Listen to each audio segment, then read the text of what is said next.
It's a vast wasteland as far as the eye can see. But for moments on Sunday, Cambria Harris got to stand on one particular spot at Prairie Green landfill and feel connected to her mom Morgan once again. Sunday was the only time I was able to get close to my mother, and that was probably, who knows, 20, 30 feet above where she's believed to be, in a landfill. That's the only way I can go pay respects to my mother.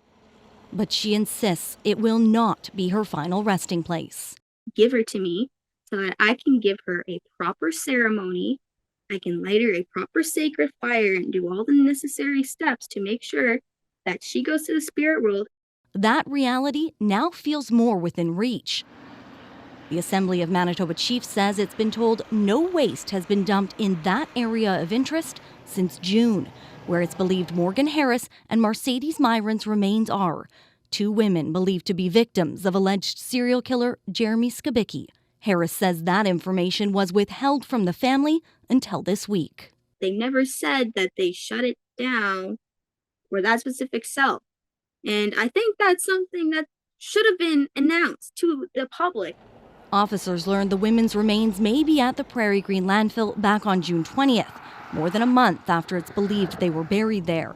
Police claimed a search would be nearly impossible, saying within that time, 10,000 loads of debris and 1,500 tons of animal remains were deposited at the site. That timeline wasn't publicly released until last month, when the Premier and Mayor called for operations at the landfill to be paused. I've since learned that there's been no dumping in that cell, and that's good news because, of course, there's the feasibility study and the real possibility of a search being conducted there.